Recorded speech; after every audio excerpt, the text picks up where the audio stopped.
Hello. If you are new around here, my name is Kathy Martin and I'm the creator of the Pre-Algebra Teachers Middle School Math membership. This video that I'm going to be sharing with you in just a second is an encore presentation of an interview that was completed during the Middle School Math Summit. Please note that any freebies, links, or resources that may have been mentioned in this video may not be available any longer. Be sure to check out the Middle School Math Summit in July in this coming summer. Until then, enjoy this encore presentation. Hello and welcome to the Middle School Math Summit. I'm your host, Kathy Martin, and I am so excited to bring you our interview with the one and only Allison Dillard. Allison, thank you so much for being part of this event. I am so excited to chat and talk all about getting students to care, try hard, and persevere in math. For those who may not know you, can you share a little bit about yourself? Sure, absolutely. So my name is Allison Dillard, and you can find me over at AllisonLovesMath.com. I am a former math professor at a community college, so I've worked a lot with I guess remedial math students in community college. So a lot of students with math anxiety, a lot of students who had really bad experiences, from like kindergarten through college in math. And so, from that, math anxiety sort of became a important part of my teaching, I guess, was, helping students overcome that. So I've written a couple of books now on math. I think my first one was called Crush Math Now, and that was just sort of lots of, tips and stuff for students on how to succeed in math. And then I'm trying to think, I started the Allison Loves Math podcast. And then actually through that, I've met a number of like really cool math educators that I have co-written books with. So with Nicole Thompson, who is a teacher who does a lot of work with like gratitude. Her and I co-created the Love Math Journal, which is like a series of prompts, some of which are growth mindset based, some of which are actually gratitude based, that you can use, with your students in your math class. And then I've written a book on hypothesis testing because I love teaching statistics. And then my latest one is the Crush Math Experiments. I did not know that you had anything about gratitude. I think that is amazing. And I think in the world that we live in today, just social media pressure, especially for young kids, we don't talk about gratitude enough. And I know the power of gratitude. I read a book, this is a total tangent, but I read a book a while back called The Gratitude Diaries, where a woman basically spends, I think it's a whole year where she writes, what she's grateful for every day. And it's started this whole movement of people starting their own gratitude diaries, and it just increases happiness. And we need more of that. So I think that is amazing, especially around math. And I think that, so that journal is for 4th through 8th graders. So if you're teaching middle school math, it is totally for you. And I know in our session today, we're going to talk a little bit about like, experimenting with different things to help students, build math resilience, and sort of doing a month, on like gratitude in math, just sort of as an experiment to see, which students it'll help and stuff, is something that could be really cool to do.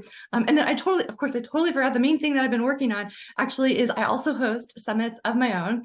And so last fall I hosted my first one, which is called the Empowering Math Teacher Virtual Conference. And then this fall I have one that I've actually been working on for a while and I'm very excited about, but it's called Crush Math Anxiety for Educators. So it's a free conference that you can attend. And so hopefully, down below somewhere on the page, we'll put a link over to that so you can get your free ticket for that. I've been working on a book called the Math Anxiety Handbook, with another one of my podcast guests, Professor Maria Ryan. She has like a PhD in math anxiety. And so we're kind of pulling together some of the interviews we're doing for that book, some of the experts that we're talking to and stuff like that. And it'll be a very, very cool professional development weekend. My God, when do you sleep? That's awesome. I would love to include that. So if you can get me that link, that'd be great. Yeah, awesome. And yeah, what a great just opportunity for us to learn more. So speaking of math resilience, what is math resilience? Just so we're all on the same page, why is this something that we should try to build and cultivate in our own classrooms?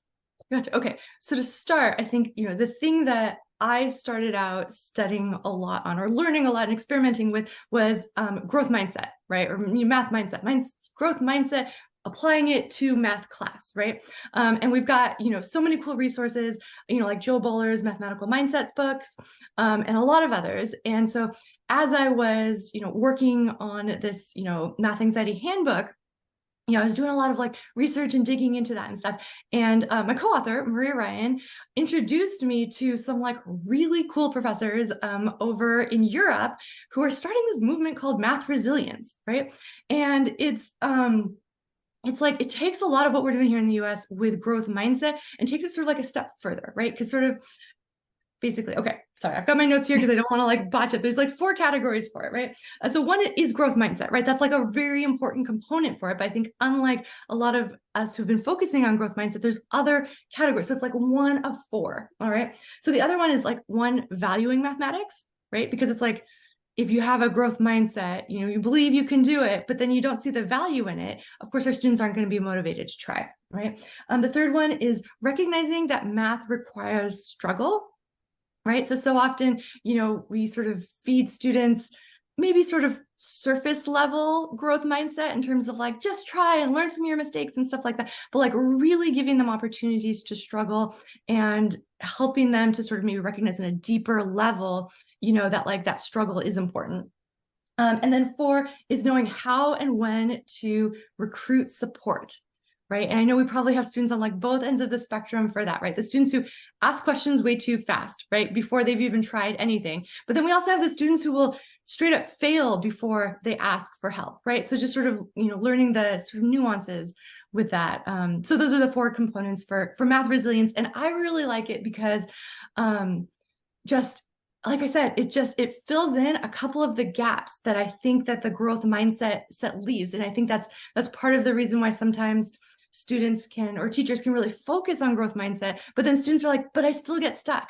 I'm still not succeeding. And I think it's because we've got these other components. And if we think of it as like growth mindset as 1 of 4, instead of like its own singular thing, that can kind of, I think, maybe get some of the results that teachers are hoping to get from the growth mindset. That's really interesting that you put that into 4 components, because it makes total sense. And I was one that's just like, you could do it. Like, affirmations, like we got this. But then it's exactly what you said. Like, but I still don't get it. And I can have all the positive growth mindset strategies, but if I still don't get it, then it's almost like the growth mindset goes out the window, right? Once you face those blocks. Yeah, or they feel like false statements, right? If you're not seeing it actually working. And then I should clarify that this isn't sort of my 4 categories. Sue Johnson Wilder, who's a math professor in the UK, and she's founded the Math Anxiety Trust.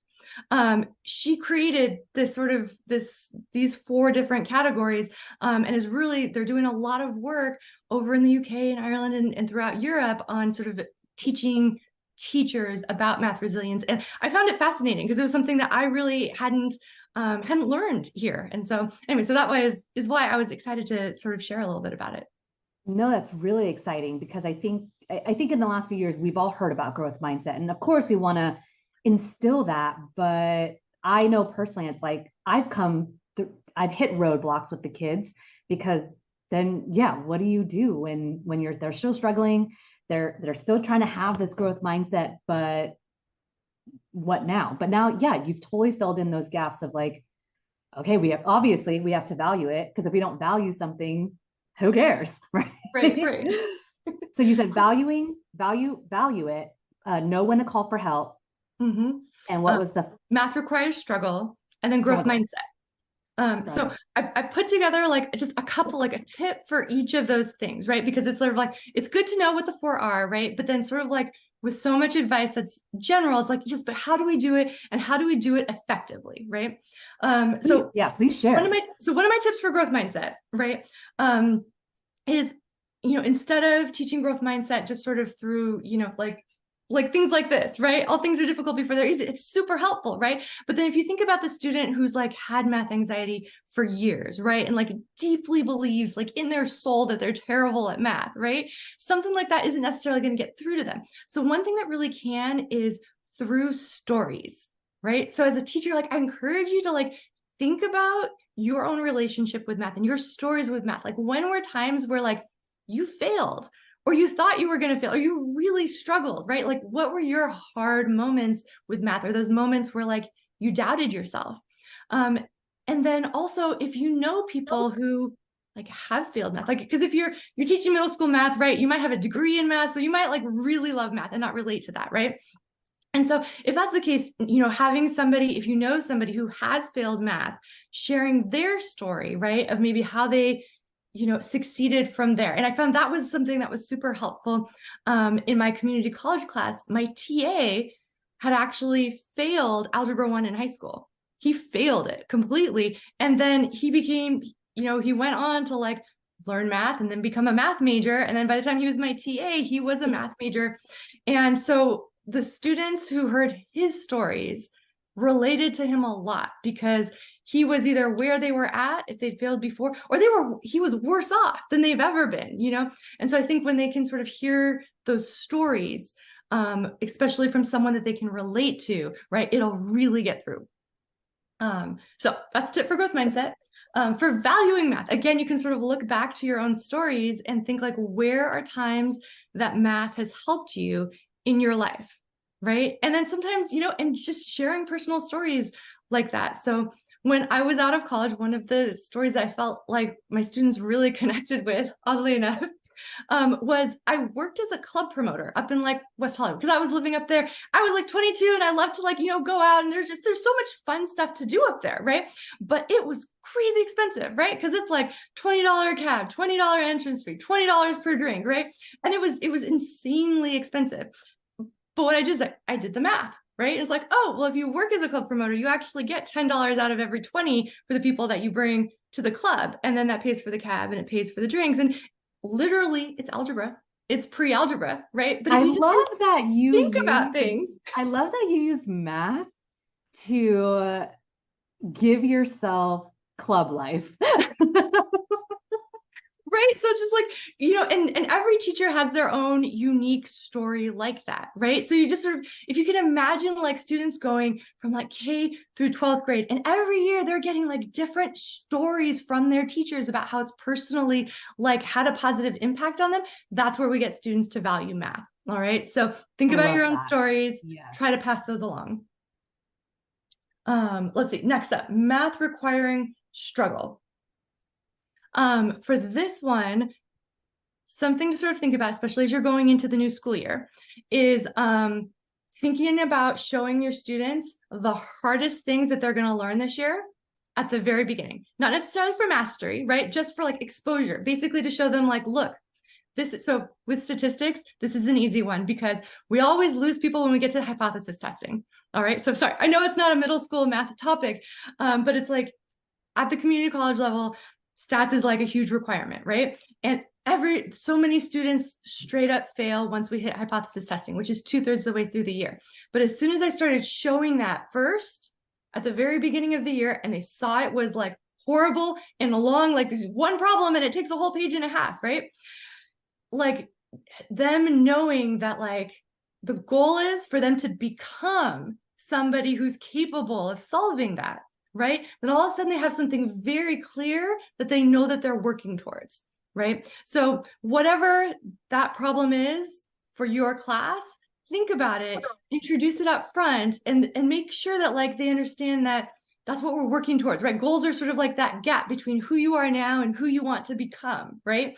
And so showing them those hard problems up front and integrating that is like, that's part of our class. It's the purpose of the class, right? It's for you to grow into that.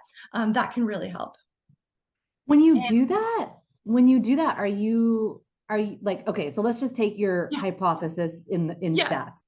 Like if you put up a problem like that to show them, are you doing anything with that or simply just telling them like, hey, this is what we're going to get to by the end of the year. And like, we're going to do this like, together, you know?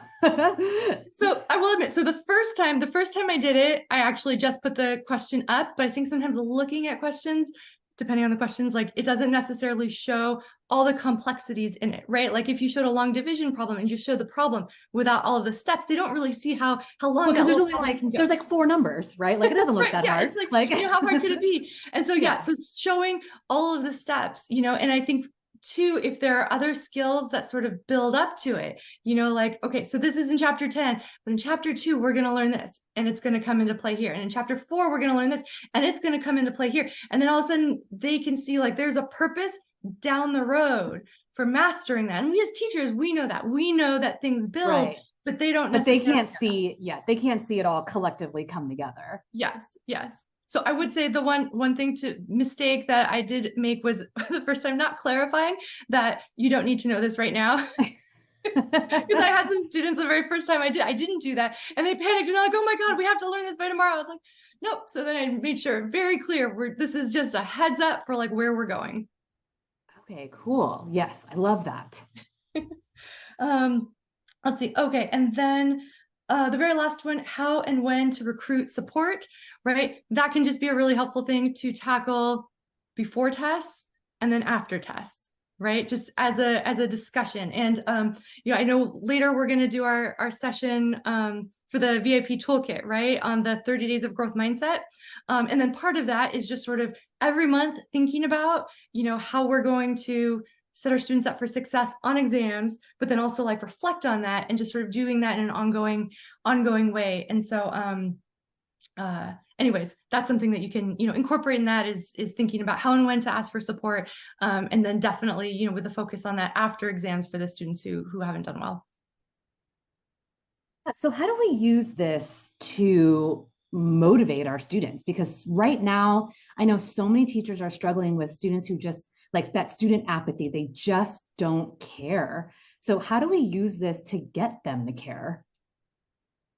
Well, middle school math students are not any different than, ultimately they're people just like us, right? And so when we are motivated, right, a lot of times we're motivated because we know where we want to go, right? Like we know we have a clear goal. And I think once you have a clear goal, then it's easy to get motivated and to do the work because you know why you're doing it, right? And so maybe part of that comes back to helping our middle school math students see their goals, or start to play around with goals, right? And we're out of elementary school now, right? We can start thinking ahead to like who we want to be and what we want to do with our lives. And if we can get them thinking about that, then all of a sudden we have a way to relate math to something that they care about. All right. So it's not wrong to ask students, what do they want to do, after middle school or after high school? What are their goals? What is your best life? If you could do anything, which you totally can because you're in middle school, there's literally like the sky is the limit. There's, what would you do? And then as a teacher, you can piggyback on that to figure out how to, show the value of math. I love that. It's really just, I think getting them to care is how do we get them to buy into math in a way where they naturally care. And typically, I think your story of how do I make math work for me so I can live club life, that's very relatable, right? They're not hitting the club, but they have like money is generally a huge motivator, right? And like using math to figure out how do I make my life better now and in the future. Right. So right. yeah. And those stories, yeah. So think about those stories, right? For yourself personally, that you can share. And definitely I think the financial stuff is and it's important for students to learn as well, right? Because I do remember one time, I asked one of my classes, why do we even need math? Like, why do we need math? This was sort of, early on, and we hadn't done, I hadn't done any of these stories or any of these conversations, right? And like nobody had an answer. It was like crickets in the classroom, right? And then finally, like someone raised their hand and they were like, I don't know, because we need to know how to tip our waiter.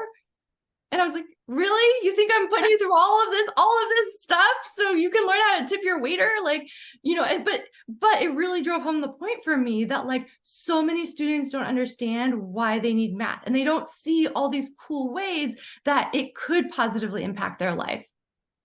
So anyways, yes, in terms of motivation, sort of sharing those personal stories, I think. I agree. I love teaching slope intercept form.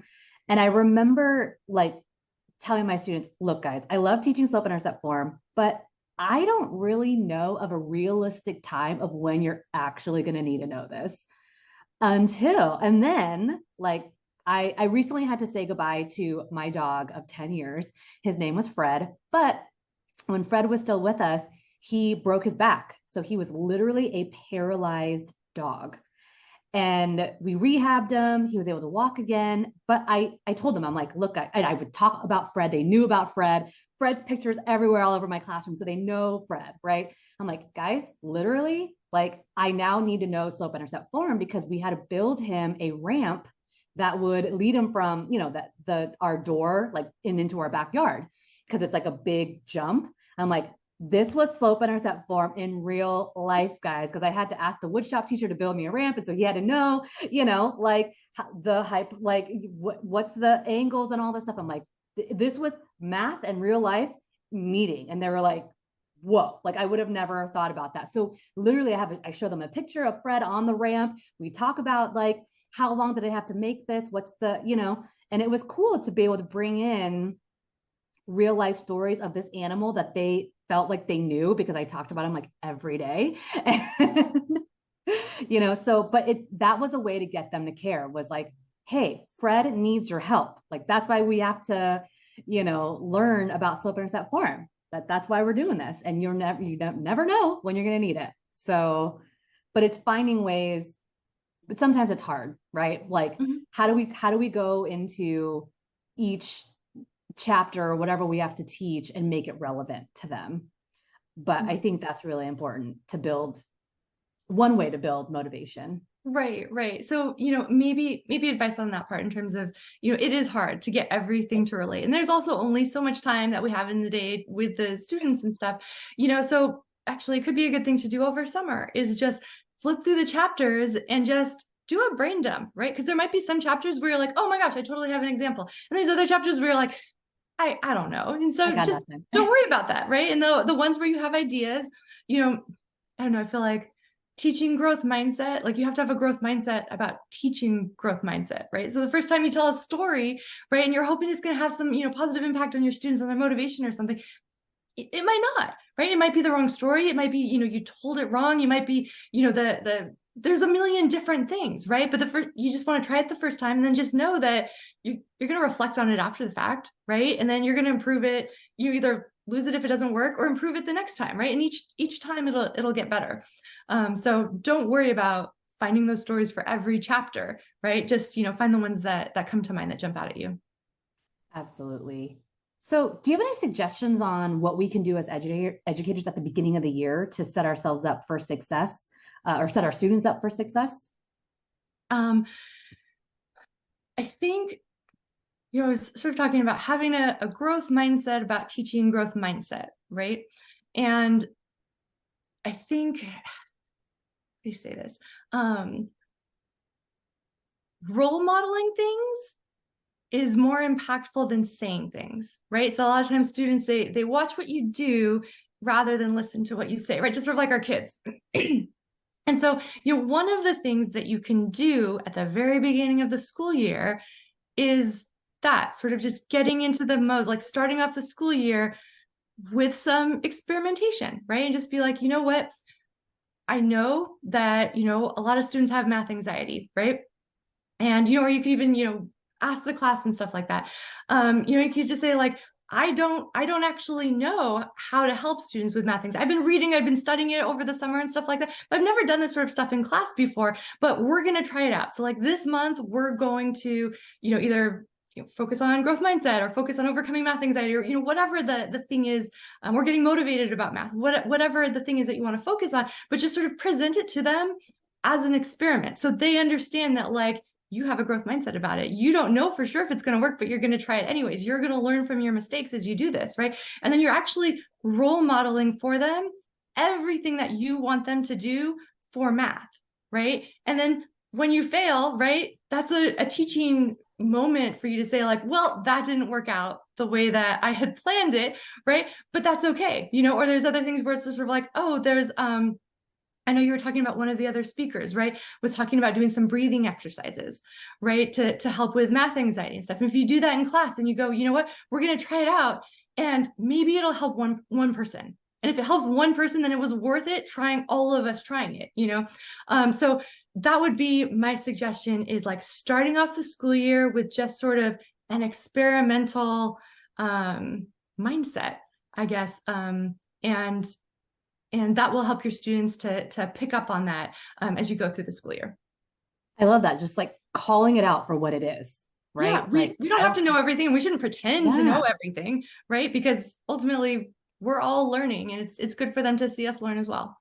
And I love the idea of like, as you're doing like a month, you have a goal for the month, and like going through the month and asking your students like, okay, and modeling that for them. Like, okay, what's been working and what's not been working with this goal? And then as you're teaching, you could do the same thing. Like, what's working and what's not working? What are we struggling with? What do we need more help with understanding?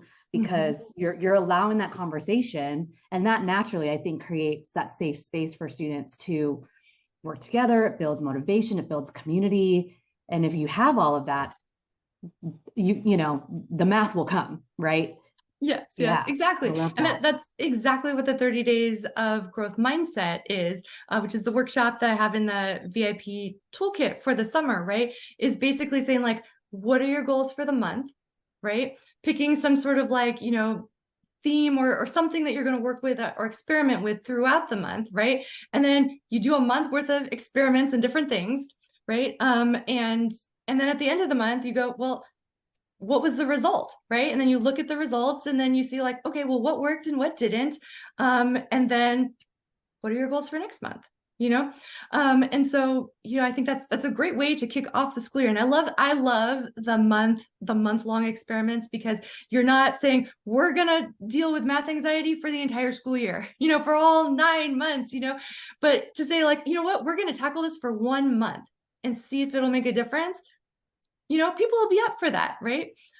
So I don't know. I I like that. love that. And that was actually my next question, was for you to share what you've included in our toolkit. So thank you for doing that. If you have not upgraded your ticket, to grab Allison's bonus along with all of our other speakers and their incredible bonuses, definitely click the button right below this video to upgrade your ticket, because it's everything inside the toolkit is truly amazing. And we're actually, in our bonus interview, going to dive a little deeper into what Allison has given us. She's going to show us how to create these month-long goals, what they can be, and just kind of walk us through what this can look like inside of our classrooms.